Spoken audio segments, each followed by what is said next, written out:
Hi, my name is Elizabeth Rodell. I'm going to discuss the current financial issue that many Division I schools are facing in their athletic departments due to new policies passed by the NCAA. I will first be explaining the new benefits being offered to the student athletes, why these benefits are being added, what hesitations some colleges are having, and possible solutions for schools who may not be able to financially supply these benefits.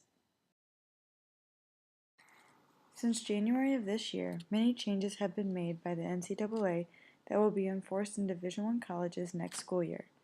Most recently, the NCAA has passed a policy to begin to cover the full cost of attendance for an athlete.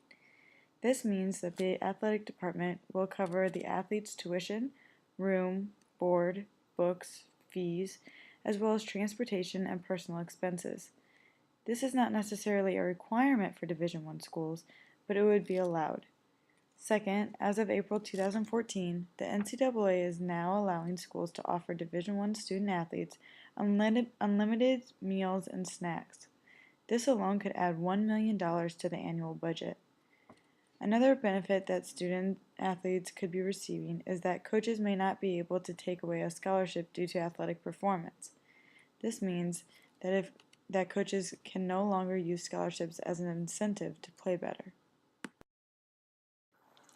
By creating these benefits and opportunities, the NCAA believes they are doing what is best for the student athletes, providing the athletes with meals, tuition, personal expenses, and much more allows the athlete to worry less about financial issues and focus on the pressures of school and competition.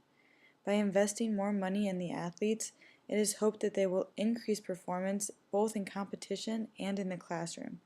Such would increase championship appearances and increase graduation rates, both of which would bring more money to the school and the NCAA. There are also several scholarships that the NCAA offers on top of federal and university financial aid. Lastly, because of these changes, different conferences must come together and discuss what they feel should be offered and what is best for their athletes. Not many times are conferences united towards a common goal, which ultimately unites Division I collegiate athletes. However, many smaller Division I athletic departments have begun to voice their concern that these benefits may create more problems. The cost of attendance policy is estimated to add over $1 million to a budget, and as mentioned earlier, many schools give another $1 million towards the athletes' meal plans.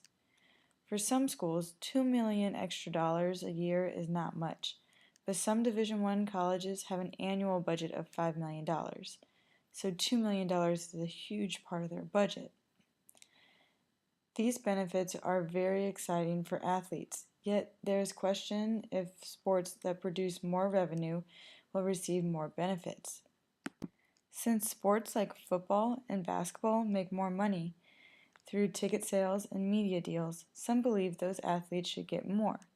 However, even if benefits were even for all student athletes, more money would have to be taken out of the budget and cuts would have to be made. Many schools fear that smaller, non-revenue building sports would begin to get cut in order to finance the newer benefits being provided.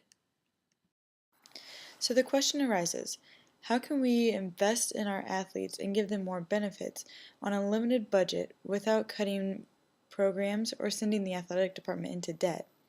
I believe that every college should individually evaluate their financial situation and their priorities.